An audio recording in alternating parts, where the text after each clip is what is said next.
Program Supervisor, thank you. This is very unnecessary, but I appreciate that. The Public Program Supervisor here at the Japanese American National Museum. I've also been part of the DOR committee, and we're just really excited to see so many folks here for this event today. I get to start with the fun logistics part. So the restrooms are in the hallway right behind us. You can find those exits either on this side of the auditorium or out through the lobby this way. And there are also restrooms available up on the second floor, accessible by the elevators. We strongly encourage that all folks wear masks throughout the program, and we have some available at the desk. And we ask that also at this moment you silence your cell phones or whatever mobile devices you have on you to make sure that they do not interrupt during the program. If you have any other access concerns or logistical questions throughout the program, you can ask myself or any of the other folks in the, who are on staff here at the museum, and we can help you out with that. We do want to mention that because of the celebration today, all admission to the museum is free. So if you would like to visit the galleries after the program ends, you can head on into the museum. They'll give you another colored sticker at the front desk, and you can explore the galleries. Our exhibition, Sutra and Bible, is closing tomorrow. So if you have had any interest in visiting that program or that exhibition, which you absolutely should, it's a beautiful exploration of Christianity and Buddhism and religion in the camps during World War II, you can head on over. That's in our first floor gallery. And also just want to remind you to check out the tables for all of the couple of the organizations here in the lobby, as well as the front desk of the museum and the membership table for the museum as well, to learn about how to support all of the people involved in the committee today, which you'll hear more about. So with that, I also want to say a thank you to our online audience. We have some folks who are joining us on the YouTube stream. Please engage in the chat. Let us know where you're calling in from. We're really grateful that there are people from all around the world joining us today. So with that, I'm going to pass the mic over to Kelly Ann Nakayama, our Chief Development Officer here at the Japanese American National Museum, to give a few opening and welcoming remarks on behalf of the museum.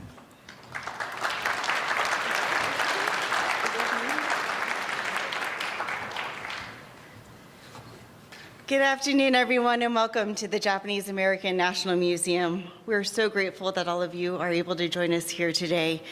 And we love having you here always, but this is a particularly special year because it's the first in-person Day of Remembrance we've had since the pandemic.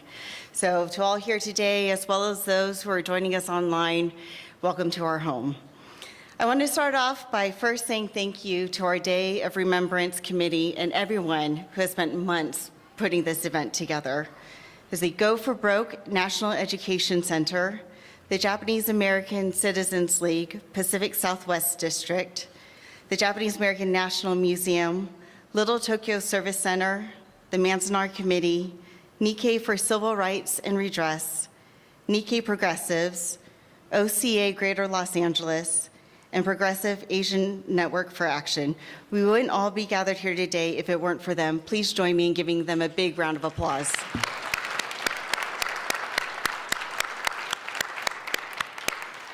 I also wanted to thank two trustees from the Japanese American National Museum who are here today with us, Bill Fujioka and Wendy Shiba. We're so grateful for your support. Thank you.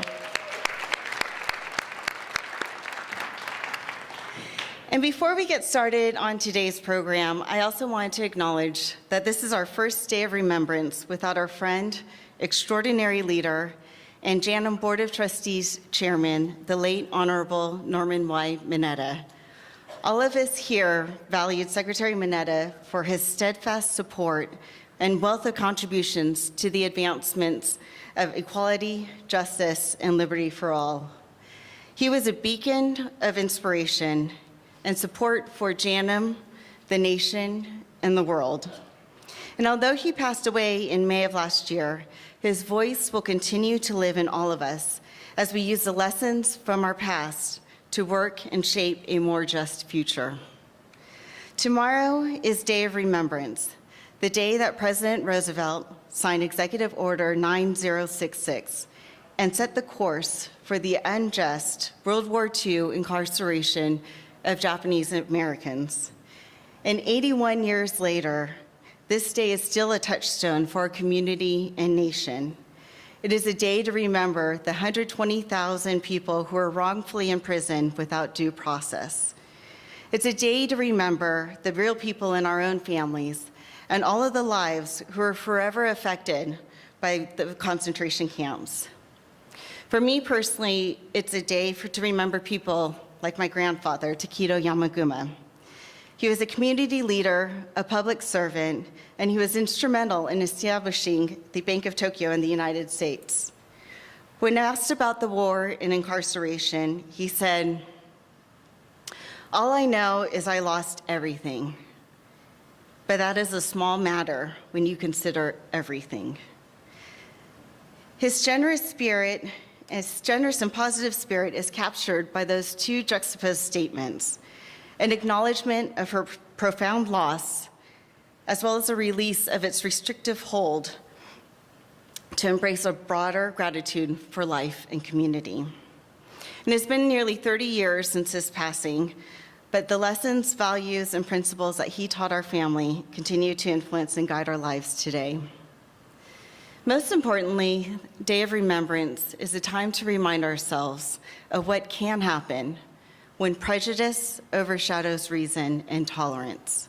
It's a poignant reminder that many communities still today suffer from the same discrimination that plagued the United States over 81 years ago.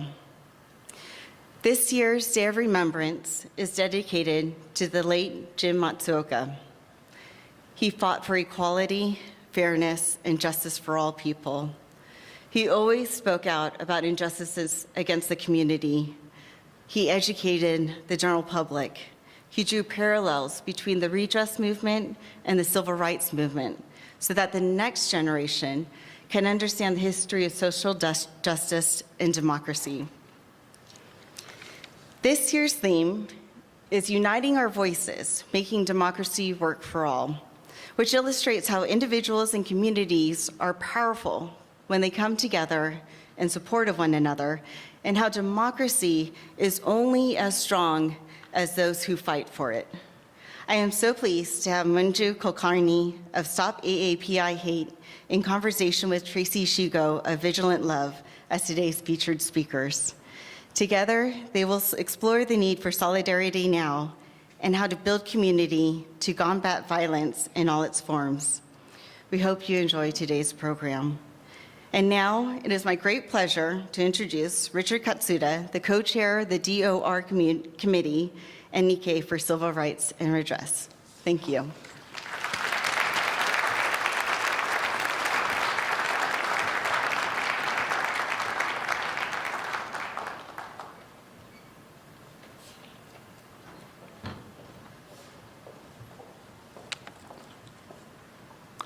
Thank you, Kellyanne. Welcome to the Los Angeles Day of Remembrance 2023.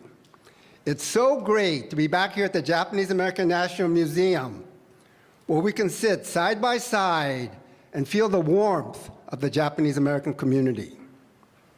We are back to remember what happened to our community during World War II. We remember all those former incarcerees who are no longer with us, and we honor them and all those who continue to teach us about their pain, hopes dashed, and tremendous struggles to survive the imprisonment. And then they had to rebuild their lives after the war in a largely hostile environment. But they couldn't feel sorry for themselves. They had to bear down just to survive. They didn't complain or tell anyone, even their own children, about their harrowing experiences during the war. They felt alone, powerless to fight against the government that had violated them so deeply during World War II. But after a hush in the community for 40 years, rumblings of redress began to surface, and former incarcerees were asked to testify about their World War II experiences before the Commission on Wartime Relocation and Internment of Civilians. With support from younger members of the community, some were able to summon up the courage to finally tell their stories and speak out for justice. The Japanese American community had found its voice again. As members of the community listened to those who testified at the hearings, they raised their own voices to push for redress and reparations.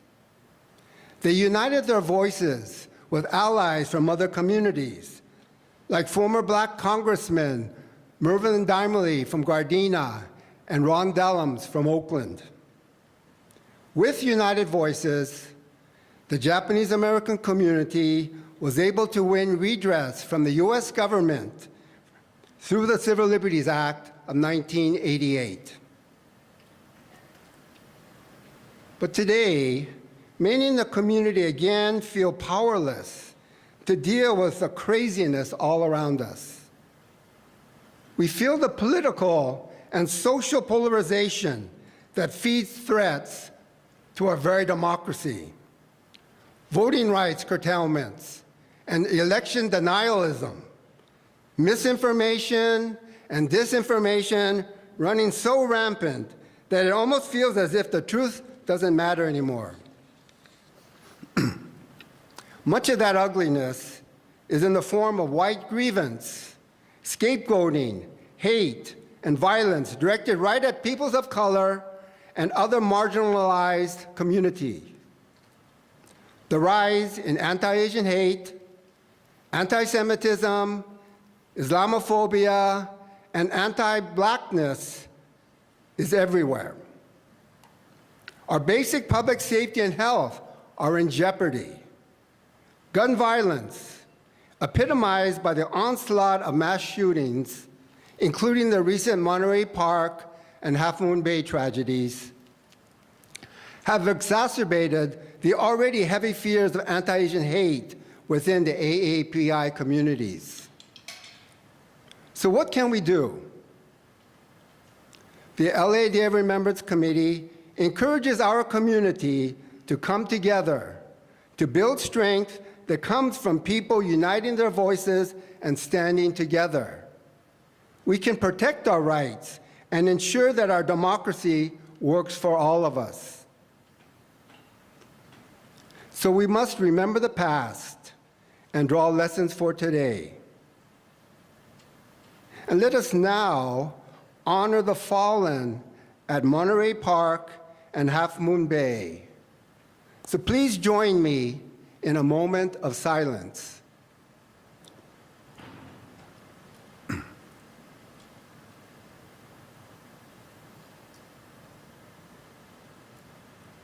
Thank you.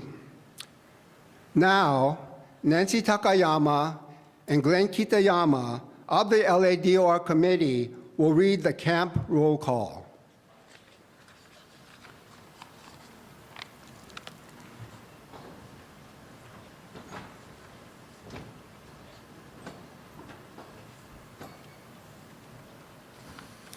Thank you, Richard, and the DOR committee. Each year we are reminded, let me take this off, of the need to honor the enduring legacies and stories of those who experienced firsthand America's concentration camps during World War II. In our camp roll call, we honor those of Japanese ancestry, both citizens and non-citizens, who were directly impacted by Executive Order 9066 and forcibly removed from the west coast of the United States and taken to one of the 10 War Relocation Authority camps, or the 30 Department of Justice and INS camps. We now invite representatives from the Boy Scout and Girl Scout troops from Boy Scout Troops 292, 361, 379, and 738, and Girl Scout Troop 1521 to begin the procession of camp banners. This year, the Scouts will be accompanied by a survivor of the camp they stand by, who know firsthand the importance of remembering what happened and ensuring that it never happens again. The War Relocation Authority concentration camps. Amache, Colorado, 7,318 people, represented by Faye Tozawa.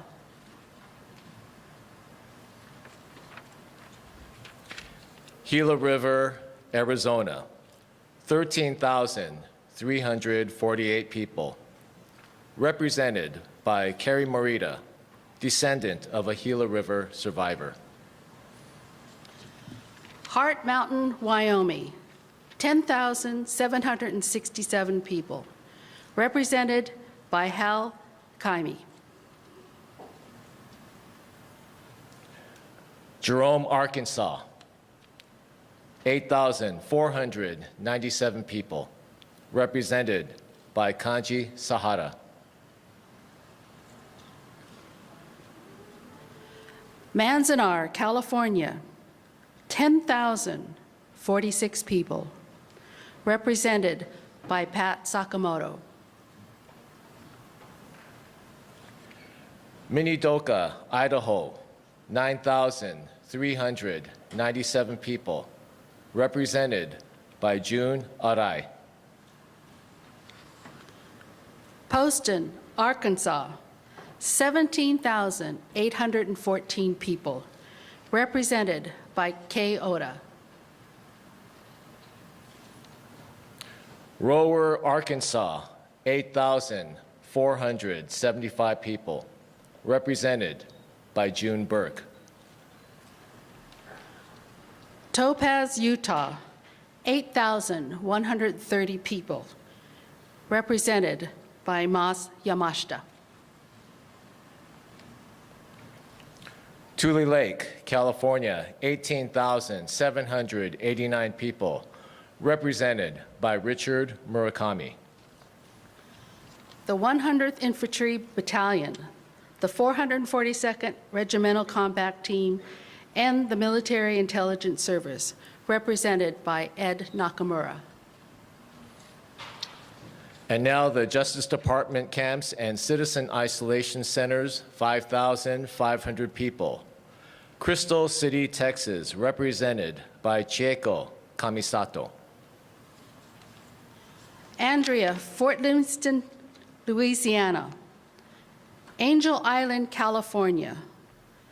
Bismarck, Fort Lincoln, North Dakota.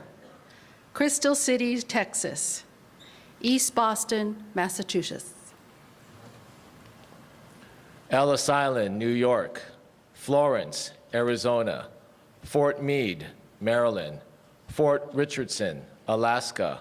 Fort Sam Houston, Texas. Fort Sill, Oklahoma. Fort Stanton, New Mexico. Honolulu, Hawaii. Kalaheo, Hawaii.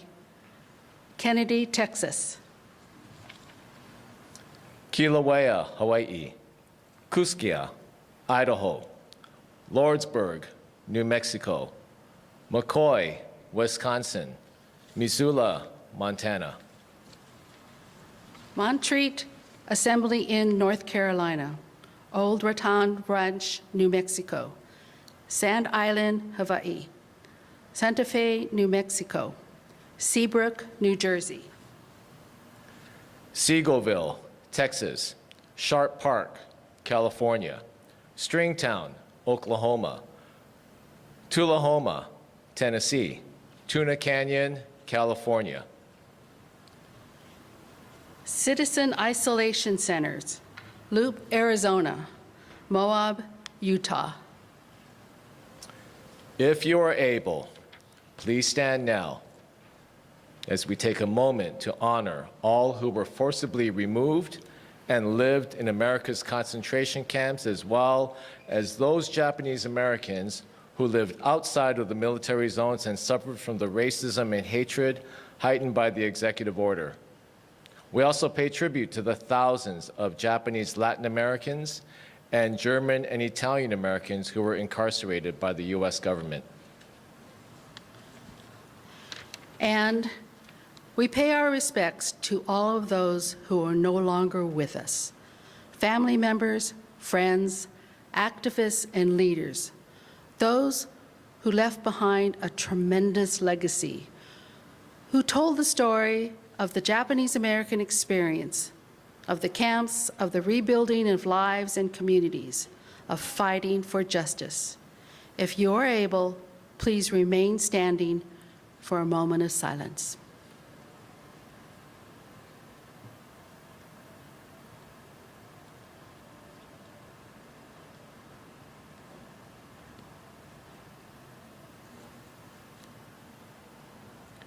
Thank you. Please be seated.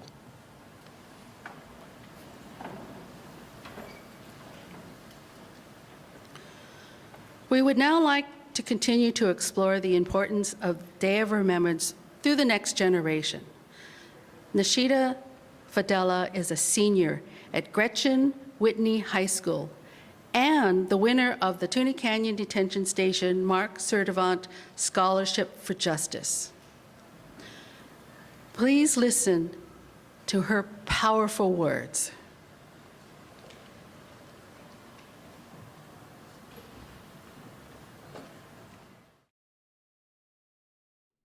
Hi everyone, my name is Nishida Vadela and I'm currently a senior at Whitney High School, and today I'm going to be reading the essay that I submitted for the Mark Sertivant Scholarship for Justice.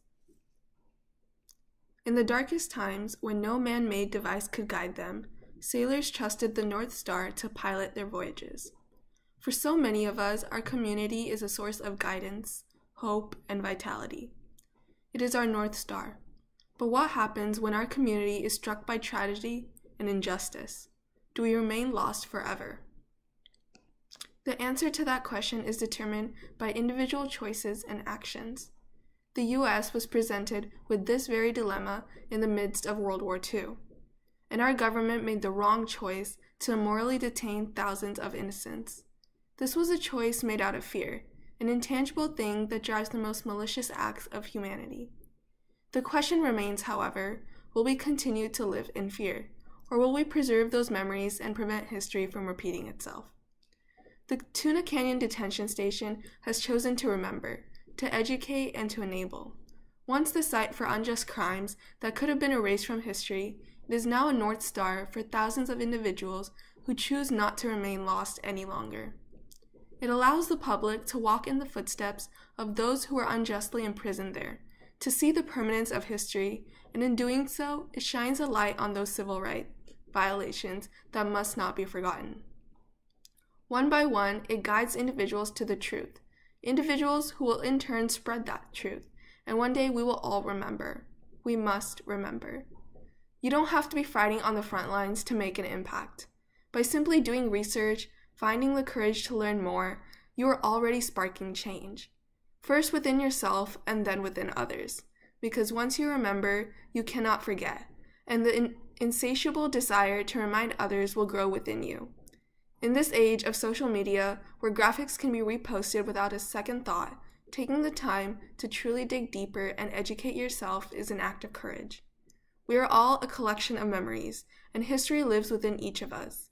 So don't be scared to ask the questions that others will not, to advocate for those who do not have a voice. Because you never know who is listening and learning from your courage. Ensure that tragedy like this will not happen again by educating and enabling future generations, by becoming a North Star for your community. Thank you so much.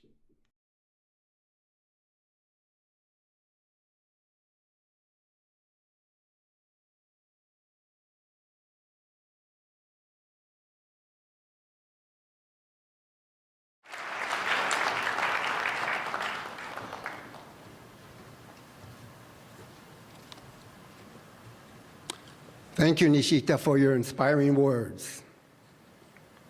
Now, we will listen to a conversation between two people who have been in the trenches combating the rising hate and violence in our country. They have so much to offer us to deal with these incredible conditions.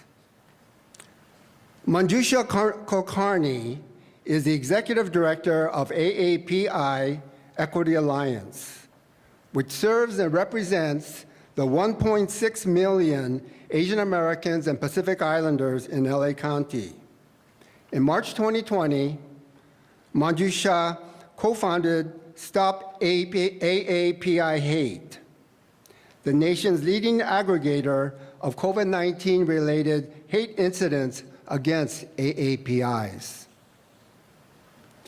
Traci Ishigo is Director of Programs and Healing Justice of Vigilant Love, a solidarity-based grassroots organization that works to protect the safety and justice of communities impacted by structural Islamophobia and white supremacist violence.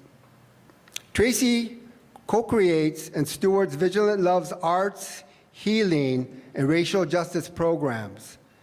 Please welcome Manjusha and Traci.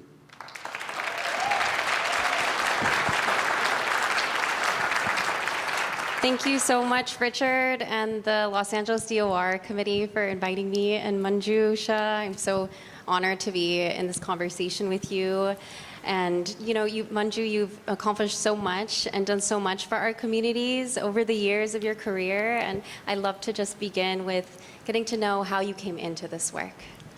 Well, thank you, Traci, for that question, and Richard for the introduction. And let me just start by saying what an honor it is to be with you all, and I want to thank Janum for the invitation. But before I begin, I wanted to just address the elephant in the room. You may have heard or seen the spelling of my name, Manju. So yes, in fact, it is a traditional Japanese confection, and so I think that it is no surprise, of course, that I have a deep, deep affection for the Japanese American community. I cut my teeth, my activist teeth, in the Japanese American movement. I sat at the feet of Richard and Susie Katsuda, Kei Ochi, Kathy Matsuoka, Grace Shimizu, working on Japanese Latin American redress. So as many of you know, after 1988, there were many in our community who were left out. And so we sought in the late 90s, early 2000s to ensure an apology and some form of redress. Unfortunately, it was not the same level. But what I learned from that was how to work with perseverance, how to lead with integrity, and how to fight always against injustice. And for me, I was an immigrant. I came from India with my parents when I was 2. And when I was 7, we settled in Montgomery, Alabama, which of course is the home of the civil rights movement. And while there was an opening in the 70s and 80s, I know that and learned very quickly that there was still much work to be done for our communities, evidenced by the fact that when I was in AP American History in 11th grade, my teacher asked the class, if India were at war with the United States, should Manju be incarcerated? And 24 out of 25 kids in the class, many of whom were my friends, voted to incarcerate me. My one friend who was African American did not. She was the only one. And let me say, even though this was my favorite teacher, a very kind woman, she actually told that story to defend the incarceration, not to challenge it. So I knew that there was much work to be done, and it was in part because of that I worked then at the Southern Poverty Law Center, at the Mexican American Legal Defense Fund, the ACLU, South Asian Network, and now more recently at AAPI Equity Alliance. So I just want to say that really, again, many of the lessons that I learned came from you all and came from our elders. So I just want to thank you.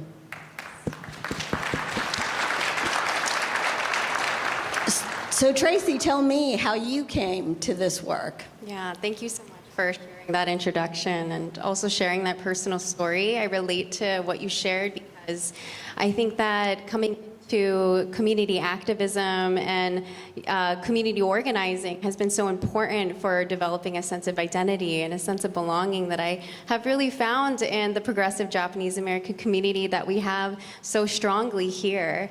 And I think that's been so helpful in giving language and an understanding to the racial microaggressions or the homophobia that I experienced in my life. But I'll say that in getting involved in the Japanese American community, there are like two important things that I noticed have really continued to drive me in my work today. And one is that when I started getting more involved in the JA community, my dad noticed that I had an interest of our history and opened up for the first time about what had happened to his family in Hawaii during World War II and what it was like being Japanese American Buddhist community leaders and facing incarceration because of that. And that was really meaningful that I got to hear storytelling from him before he passed.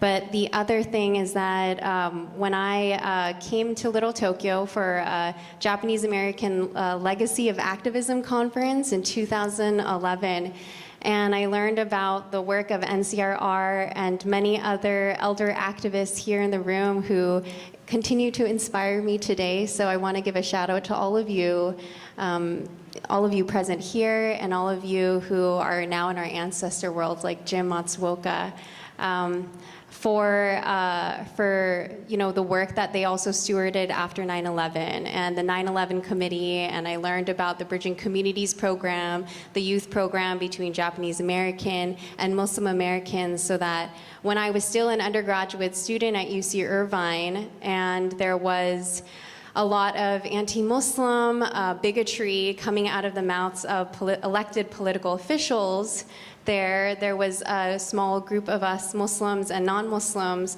who decided to organize a solidarity action at our campus. And that action actually got news attention, so much so that my uncle from out of state had heard about it and called my parents out of concern for my safety for getting involved in political activism. And I share that story because perhaps the fear for our community is real around what happens when you are the nail that's sticking out. But today is the day of remembrance, and we are remembering. Can you all hear me still? Okay, we are remembering the pain and the trauma that our Issei and our Nisei and subsequent generations have suffered because of Executive Order 9066.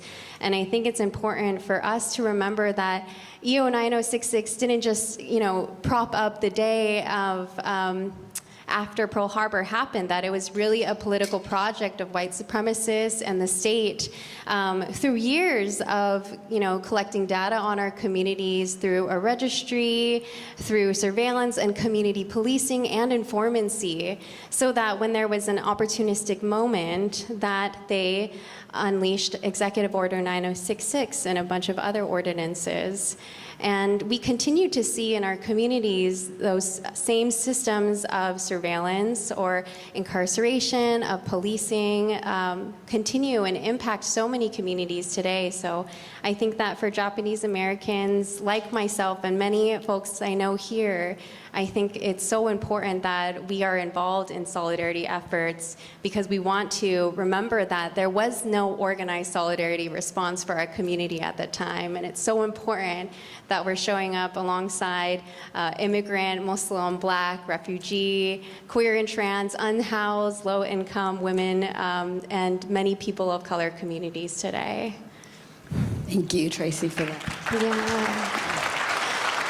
And in addition to showing up in solidarity with many other communities, there's so many issues affecting our Asian American communities, and your critical work with Stop AAPI Hate was in response to the rise of anti-Asian violence created by a lot of the racist rhetoric that we saw around COVID-19. So I'd love to hear from you about what is the impact that you've seen and also the needs in our communities. Thank you for that question. So as you mentioned, AAPI Equity Alliance with Chinese for Affirmative Action and San Francisco State University 3 years ago co-founded Stop AAPI Hate because we saw that emergence even before President Trump uttered those horrible words, China virus, Wuhan virus, Kung flu, that we were beginning to see this emergence of anti-Asian hate. So we got together, we created a reporting center, and within just a few weeks, we received several hundred incident reports from all across the country. Over 2 years, that became over 11,000 from all 50 states and the District of Columbia. And what we've learned is a few things. One is intersectionality. We see that women in our community have been heavily impacted. About 60+% of those who've reported to us are women. Also a high number of seniors and youth. We know that it's all communities across AAPIs. So that includes not only East Asian, but also Southeast Asian, and even South Asian, as well as Pacific Islanders, have experienced comments like, go back to your country. You brought COVID-19 to the US. Number 3, we learned that most of these are actually not hate crimes. 65% are verbal harassment, so those are not crimes at all, right? We don't penalize criminally verbal comments that are made, even though they may be hateful. We know that civil rights violations make up 13–14%, online harassment, and that actually physical assaults are a fraction of those, maybe about 15% or so. So 85% are not crimes and not hate crimes, despite what you might have seen in the mainstream media. And so what that tells us is we need comprehensive solutions, not simply policing, to address what our communities are experiencing. And as you've mentioned, Traci, the fact that it is policies as well as rhetoric. And we're seeing that now with the reemergence of alien land laws in Texas, Montana, Georgia. We're seeing scapegoating against Chinese Americans because of the spy balloon, because of issues around national security and public health, as well as economic insecurity issues. So all of these sort of give us guideposts for what we should do moving forward, which is civil rights initiatives, education equity, and then real community safety, right? Yeah, I feel like those points are so important that you're sharing right now. And one thing that I've also noticed, in the midst of our communities feeling so much grief and panic and fear and anxiety around just the rise of anti-Asian violence and the concerns that it has for peers my age about their parents or about what Asian American femmes are navigating. I think that something that we've also seen, unfortunately, from the state or from the White House is an emergence of response that are really focusing on what you just said in terms of law enforcement and interventions. After last year's Atlanta shootings, there were police departments that were expressing out of concern wanting to deploy units to Asian communities. An issue area that Vigilant Love has really been organizing around is national security programs that are dispersing grants to various communities to gather intel or information for individuals at risk. And this is through risk assessments that are inherently, Islamophobic and ableist in terms of criminalizing mental health and criminalizing religiosity and overall your political beliefs as well. So we saw the White House actually recently release, after the most recent Half Moon Bay and Monterey Park shootings, release that, hey, community, this is our response and there are grants available. So they're pushing that. And then also, we've seen such an increase of budget going towards law enforcement, even through the COVID-19 Hate Crimes Act. Unfortunately, in an effort to address the rise of anti-Asian violence, there's been so much of an emphasis on law enforcement versus education, or versus the structural root needs that I think our communities have. And when you consider a city like Los Angeles, where 50% of our budget is already going towards law enforcement, we have to ask ourselves, is this working, or how has this failed us? And what is it that our communities really need at this time? So it's very concerning the ways that Asian Americans, in the midst of these community traumas, that we see the state weaponizing or utilizing us as a wedge for pushing forward more policing, which I think in heavily policed communities we know that's led to more killings of Black and brown communities. Exactly. Well, so can you tell us, what you see the role of Asian Americans being in the larger racial justice movement against white supremacy? Yeah. At Vigilant Love, solidarity is a core value, and it's also a very clear political solidarity safety strategy, I think, that because of the way white supremacy often pits us against each other, and will characterize Asian Americans as the model minority, erasing so many of the issues impacting the most marginalized in our community, the ways that I just described our community being used as a wedge.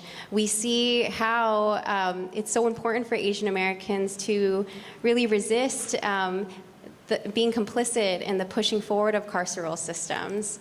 And I think one thing that gets in the way of democracy also is that we see how the news is unfortunately owned by large corporations, and the ways that they've characterized abolitionist movements, the way they talk about defunding police, and the way they stoke more fear in the viewers. But when you think about what happened to our community and the ways that Japanese Americans were characterized as national security threats and as dangerous, we have to think about how is it that we can really build relationships with many communities and get to really know the real stories of what is impacting various communities, and pushing forward, I think, strong media and arts and beautiful storytelling from our communities, but also finding ways to engage in participatory budget making. There's local efforts happening here in Los Angeles, like Reimagine LA, that's thinking about how do we redistribute the budget and have it meet our needs in community. And those are for things like housing and education and mental health services, and just further educational resources to really make sure we're getting to the structural root of the issues.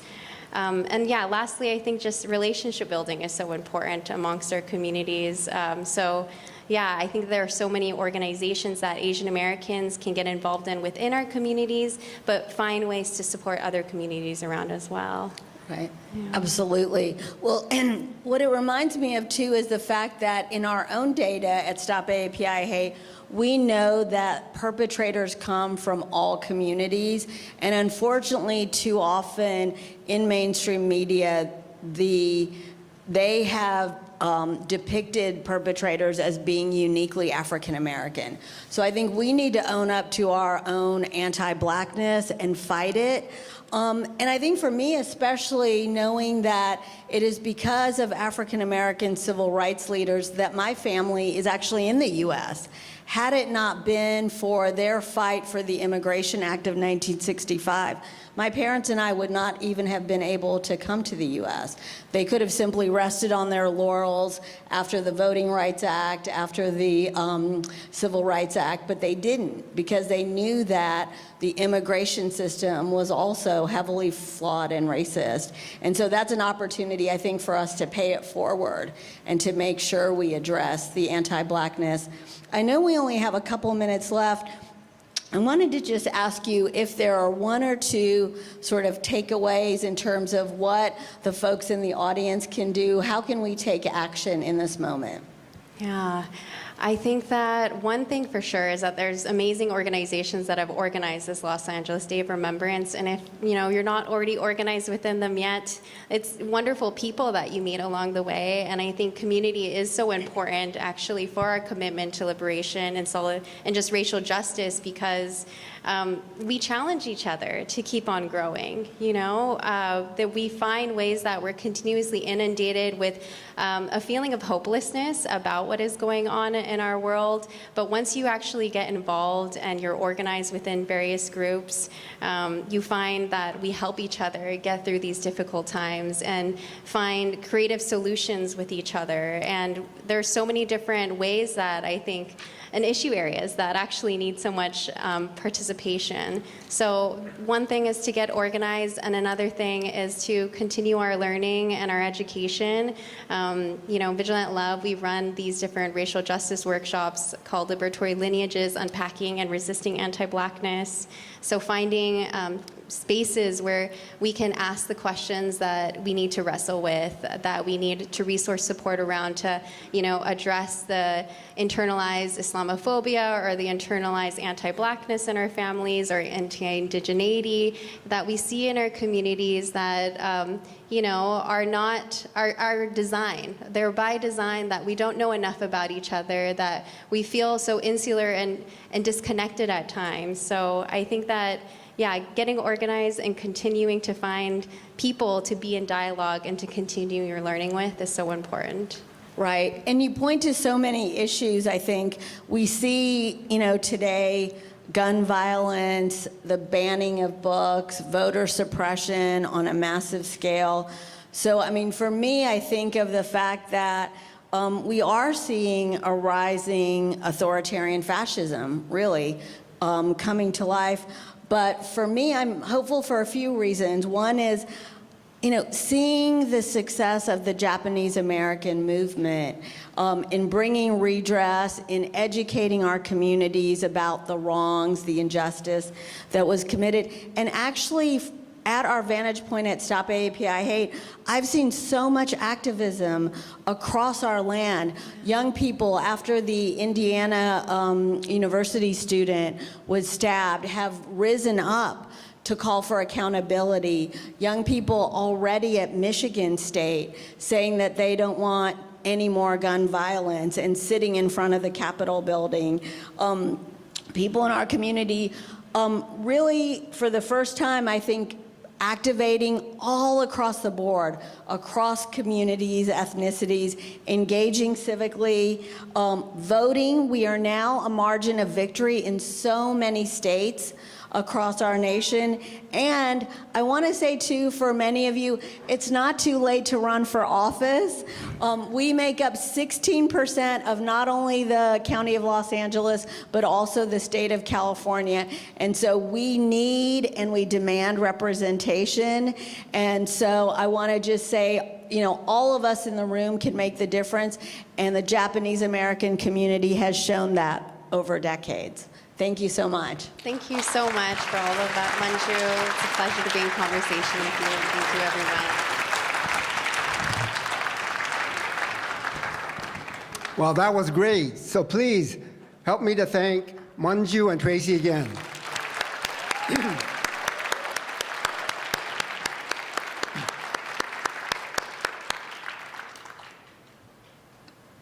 Now, if you'll please join me in welcoming Jun Kuramoto, who of course has been the Koto specialist for Hiroshima for all these years.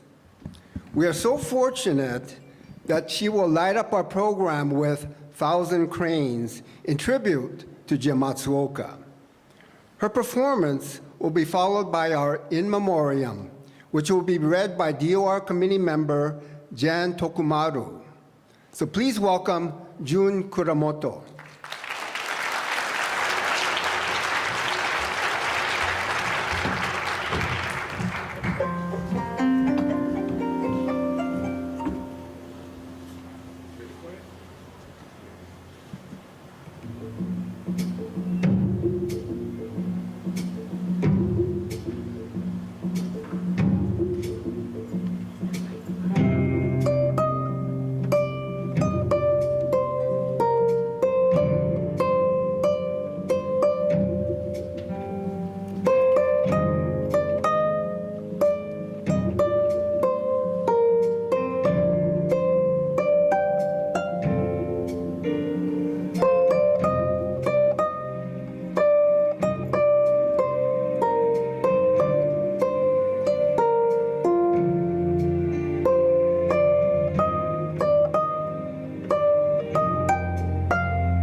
For those who may not be familiar, what June played is her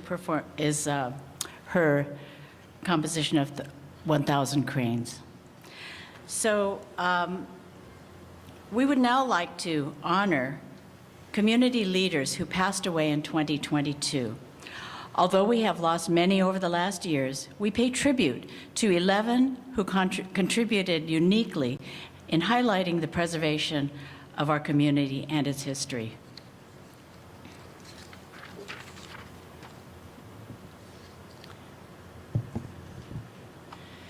We honor the Honorable Secretary Norman Yoshio Mineta. He was incarcerated at Heart Mountain, Wyoming as a boy. He later became a career politician, first as mayor and then representing his hometown of San Jose for over 20 years in Congress. He became the first Asian American cabinet member, first under President Clinton and then President Bush, where he played an important role in the aftermath of the 9/11 attacks. He served on the JANM Board of Directors since 1996 and was JANM's board chair from 2015 until his passing. Henry Furman was a longtime editor of the Los Angeles Times and a leader of the Asian American Journalists Association. He advocated for the use of concentration camps instead of internment camps and helped to rewrite the LA Times language around transgender and non-binary individuals. Franklin Odo was a scholar, historian, activist, and author who was well known for his groundbreaking contributions to the field of Asian American studies. He was a founding director of the Smithsonian Asian Pacific American Center and first API curator at the Museum of American History, in addition to helping to build JANM and its early exhibitions through his scholarship. Jim Matsuoka was a lifelong activist and organizer whose life work was driven by his love for Little Tokyo and his anger at injustice. Jim was founding member of Nikkei for Civil Rights and Redress, NCRR, and is remembered for his powerful testimony before the Commission on Wartime Relocation and Internment of Civilians. Kenjiro Akune was a veteran of the U.S. Army Military Intelligence Service and served as a translator for the Tokyo War Crimes Tribunal.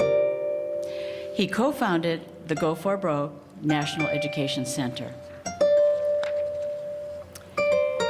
Mary Adams Urashima worked hard to ensure the history of Japanese Americans in Orange County was preserved. She wrote and maintained a blog dedicated to the historic Wintersburg Village, and in 2015 was able to protect some of the Wintersburg buildings under the National Trust for Historic Preservation.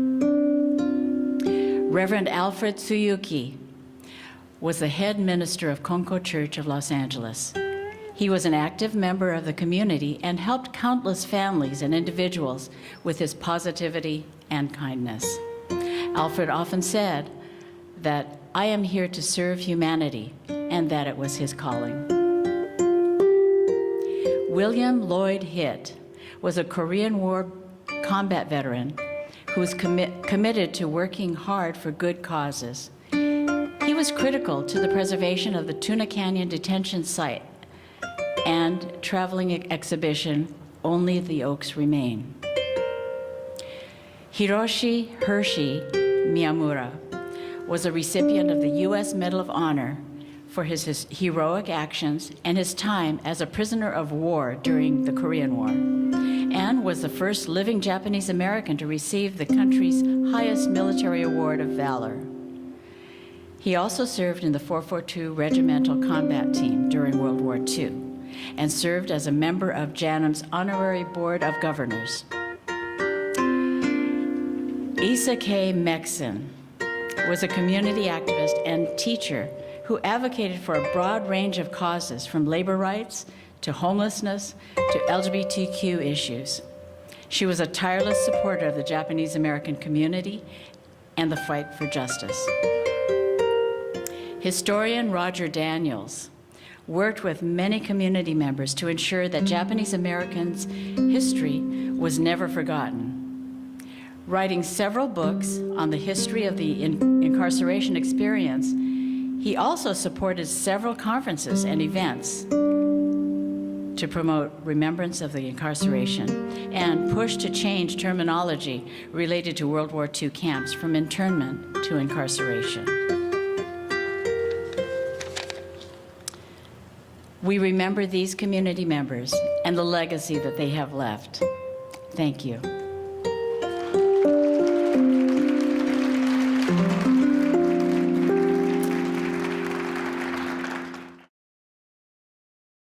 Remembrance event is dedicated to Jim Matsuoka, who, in addition to his years of fighting for justice, was also a major supporter of the Los Angeles Day of Remembrance. We are proud to dedicate today's Day of Remembrance to him. Hi everyone, But I think things have changed a lot. I think now we need to see Manzanar and the Manzanar pilgrimage almost as a voice for unity. We need to unite because we need to get together with all of us who give a damn about the direction of this country and where it's headed. I think with all of you, so many of you headed today, we can forge a new spirit for America. We need to really speak up. You know, we need to speak up for the people who aren't the 1%, and that means me, you know. And that means most of you, because you ain't making that kind of money. We need to speak up for people who have to have 2 jobs just to make the rent. We need to speak up for those who have a serious illness, and that means the end of your American dream. Let me tell you something, our health system sucks. Yeah. You don't believe that, just wait around and see what happens.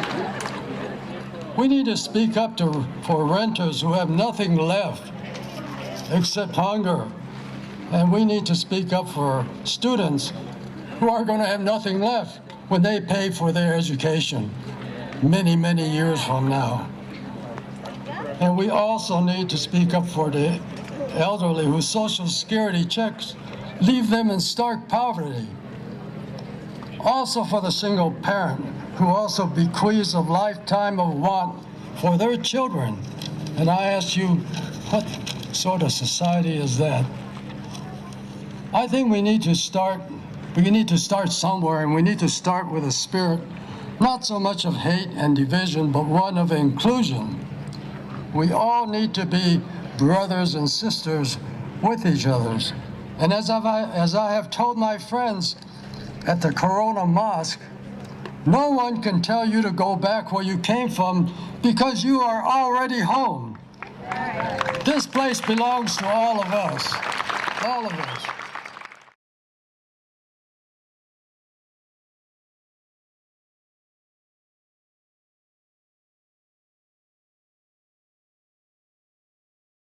Can tell you to go back where you came from because you are already home. This place belongs to all of us. All of us. Jim Matsuoka was born on July 27, 1935 in Los Angeles, California, and was imprisoned in the Manzanar concentration camp from 1942 to 1945. Throughout the 1960s, Jim worked in labor organizing and served as a steward and unit officer with the United Aerospace Workers. Jim participated in the first Manzanar pilgrimage in 1969, where he delivered the poetic speech to address the question, what is Manzanar? My father said, when people ask me, how many are buried here at Manzanar, I reply, a whole generation. In the early 70s, as students at Long Beach State College, Evelyn Yoshimura and I became involved with EOP recruitment, being influenced by the High Potential program at UCLA, where Jim Matsuoka was involved with. He helped initiate the first Asian American Studies Association for students. Here in Little Tokyo, Jim was a founding member of the Pioneer Center to support senior citizens, worked toward the creation of low-income housing for elders at Little Tokyo Towers, and joined the Little Tokyo People's Rights Organization in the late 70s to oppose Japanese corporation encroachment in redevelopment. Jim was a founding member and national treasurer of NCRR, the National Coalition for Redress and Reparations, an organization that played a major role in the campaign towards redress for Japanese Americans.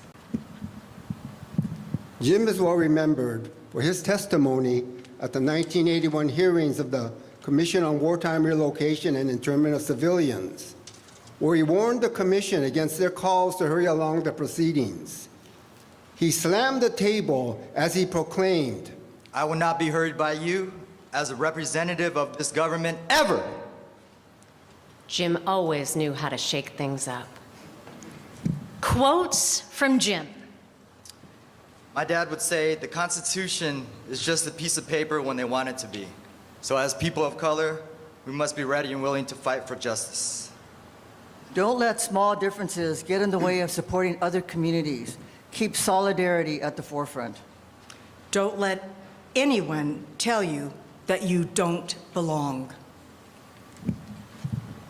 Jim lamented how ethnic cleansing washed away Japanese Americans' ability to fight for their own dignity and self-respect. How Japanese Americans suffered so much, yet talked about being so grateful for everything, seeing that we were in the greatest country on earth. Jim would always retort, "Yeah, well, it's a great country, but they just dumped us like garbage." And when the government told his father they were going to abandon his claims for lost property, Jim said, "That's what fueled my desire for redress. So these chumps, I'm going to battle these suckers to the day I die." Jim told us that the process of building a movement is more important than the final result, because in the process, we learned how to fight. I also learned from Jim that it was important to listen to what a person had to say and not react out of frustration just because I didn't agree. I can't help but think that more of us need to follow Jim's example by speaking out while also listening to other points of view. Before I started the first grade, my dad pulled me to the side and told me, "Now remember, in this family, we don't tell on others. Don't ever be a snitch." Now, this is not really a quote per se, but digging through volumes of his writings, we found multiple choice questionnaire that he made up, maybe just for fun or possibly to test somebody's understanding of Jim. There were a few simple, sweet questions like, number 8, on the last weekend of April, I would like to A, attend a Civic Light Opera's performance of Oklahoma. B, go to Dodger Stadium. C, be a part of the Manzanar pilgrimage. Definitely C. Well, most of the other questions were a lot sharper, including ones that called out well-known deniers of human rights and worker struggles. Number 4, I go to the New Otani Hotel. A, whenever I can. B, whenever I am invited. C, whenever I have to lay a monster fart. Jim always knew how to speak truth to power. Jim Matsuoka did not grab headlines. He grabbed hearts. He taught us to fight for all those who have been cast aside. Fighting for justice and redress for Little Tokyo workers' rights unionization. Fighting gentrification, fighting racial profiling of Muslims, fighting for black reparations. Jim left a mark and a legacy. Time and again, Jim taught us. Understand and take pride in your history.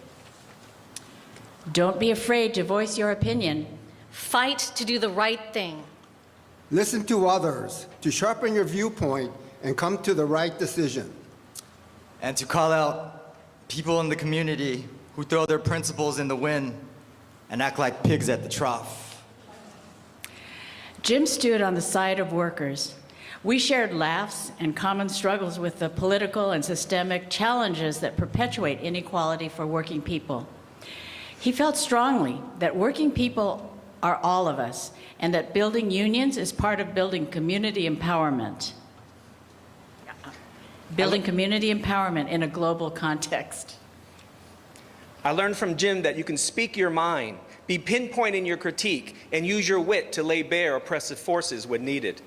That you can be a seemingly mild-mannered person on the outside and be an anti-racist, justice-loving beast on the inside. Jim is a perfect example of excellent person-to-person skills combined with political activism and historical memory, all wrapped up into a combination of intellectual and working-class roots. Jim was a revolutionary, a futurist who didn't know it, an edgewalker, a truth teller, a sage. He was a sensitive and deep thinker, someone who stretched into the expanse of his knowledge of human history.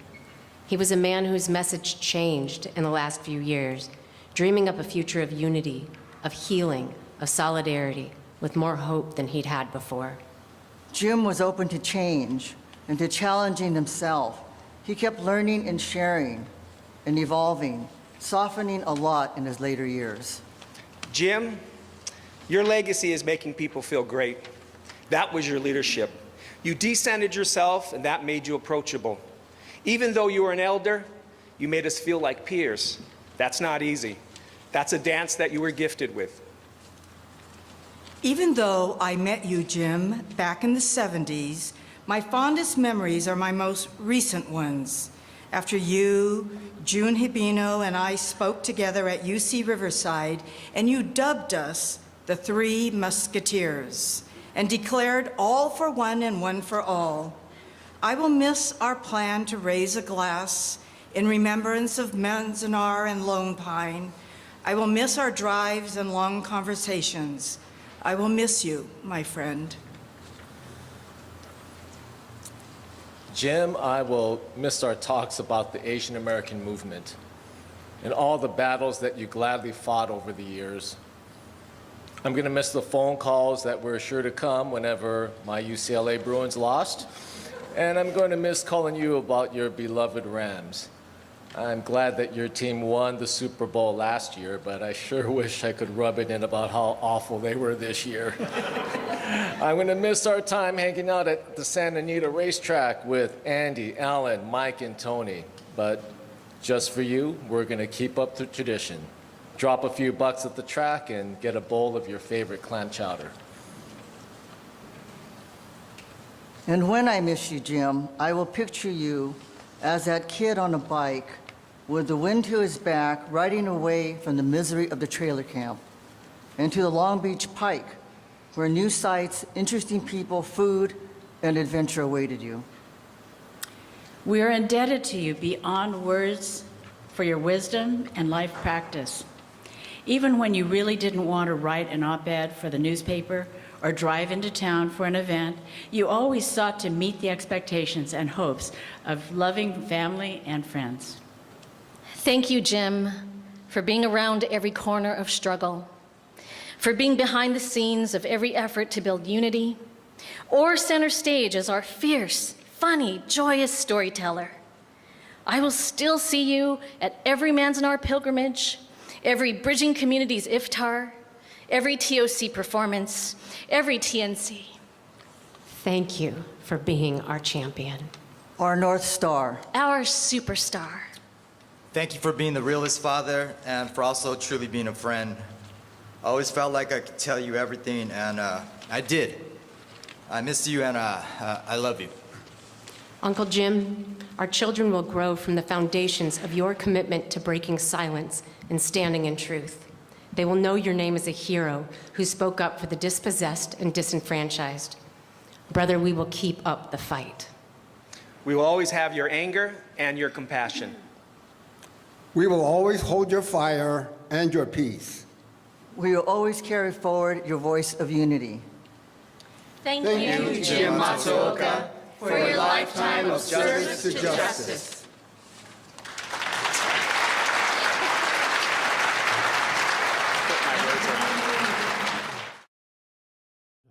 You know, and it's the same way with this country. We have to have justice. We have to think about ourselves as a family. I'm sure that's what Rosa Parks, wanted when she says, "There's no reason why you have to tell me to sit in the back of the bus. No reason for that. If I'm an American citizen and I'm part of the American family, then you ought not to treat me like this, and you should treat me like a human being ought to be treated, and like an American citizen should be treated." And I think black reparations really comes down to one thing. We, especially like for the Japanese American community, one of the strongest people that I would say fought on our behalf was Congressman Mervyn Dimely. And he turned his office over to us and all kinds of things. In fact, he came looking for us in Low Tokyo to urge us to, fight for redress. He even put forward a redress bill called the Dimely Bill. But in the final analysis, knowing the history of this country and what happened and how black people were treated, being a history major, I don't want to. There's no point in spending a half an hour to just not even a half an hour, so many days talking about all the suffering the African Americans have had, and especially as a Japanese Americans to say, well, we did this in gratitude, we're supporting it in gratitude for what Congressman Mervyn Dimely did for us, because he could have just got the Black Congressional Caucus to say, well, wait a minute, why should they get redress when we never got our 40 acres and a mule? He could have, but no, he just came in and really helped us in every way. So I could say in a way, well, for Japanese Americans, we have an obligation and a debt to Congressman Dimely, but I will not. I can say that, but the reason, most fundamental reason, is that we are a family. We should be a family in this country, and it's simply speaking, it simply is the right thing to do. I'm going to read that. It is the right thing to do. That's it. The right thing to do.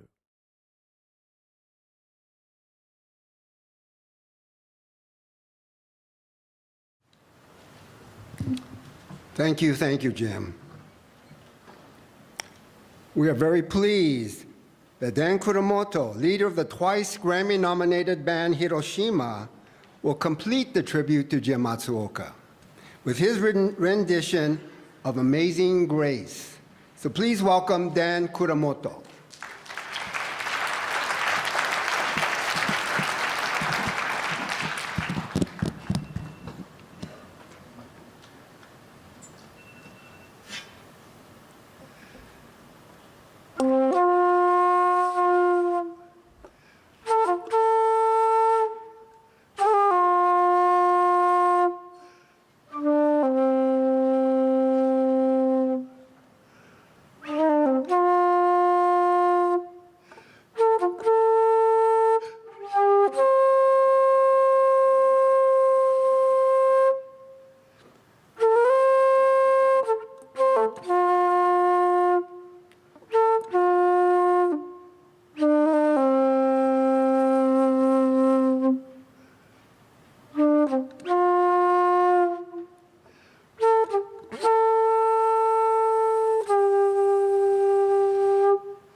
I'm just going to bend down.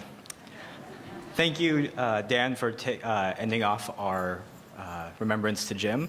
And thank you, Joy, for fixing the mic while I keep talking. But hello, everyone. My name is Matthew Wisely. I currently serve as the co-chair for the Los Angeles Day of Remembrance Committee alongside Richard. And my day job is Education and Communications Coordinator for the Japanese American Citizens League National right here in Little Tokyo.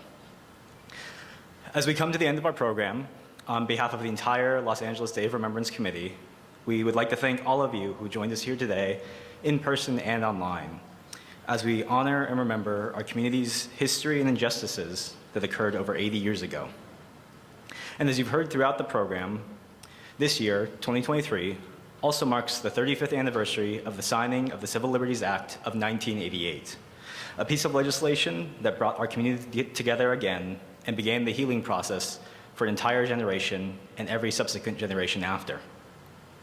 It was an achievement that could not have been accomplished were it not for the support of so many communities who stood with us, a united voice, saying that this was a wrong that must be righted. Yet 80 years after Executive Order 9066, and 35 years after the signing of the Civil Liberties Act, we find so many issues that still must be addressed across our country, many of which we have already discussed here today. We've seen the ongoing rise of anti-Asian hate and violence to a point where Congress has had to pass legislation in order to combat it. We have seen the ongoing horrors of police brutality and the many calls for justice reform in the wake of the murder of George Floyd and so many others at the hands of the police. Anti-Semitism, Islamophobia, anti-blackness, and xenophobia continue to spread widely, and we've seen gun violence continue unchecked with multiple mass shootings in just the last month and a half alone. But as you've heard from the discussion between Manju and Traci today about the work that Jim Matsuoka and so many others have done in the past, and of the perseverance of all the former incarcerees here today, there is not only hope for our future, but action that we can take today. And I think that all of us here, again, in person and online, and at every Day of Remembrance celebration across the country, are taking action just by being here today. And I know for myself, a descendant of Chinese immigrants who suffered under the Chinese Exclusion Act, a former incarceree incarcerated at Gila River, Arizona, and Tule Lake, California, and of European Jews who were murdered during the Holocaust. I stand here as my ancestors' wildest dreams, and to ensure that their story and their legacy is never forgotten. Before we end, there's a quote I like that I feel embodies the theme of today's Day of Remembrance. In 1963, Dr. Martin Luther King Jr. said that, quote, "Injustice anywhere is a threat to justice everywhere. We are caught in an inescapable network of mutuality, tied in a single garment of destiny. Whatever affects one directly, affects all indirectly. Never again can we afford to live with the narrow, provincial, outsider, agitator idea.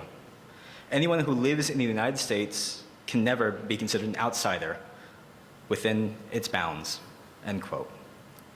So let us all come together to stand up to injustice wherever it may be, to combat hate and violence across our country, to unite our voices, and to truly make democracy work for all. Again, thank you everyone for joining us today. For those in person, please take a look at the programs for our call to actions from various committees and communities within the Day of Remembrance Committee. And feel free to stay behind after the program for some goodie bags. We also encourage everyone that is able to support the Little Tokyo community by eating one of the many restaurants owned by Little Tokyo entrepreneurs that have fed our community for many, many years. There will be several flyers over at the table that have a list of restaurants that you can visit. Thank you again, and we hope to see you all again soon.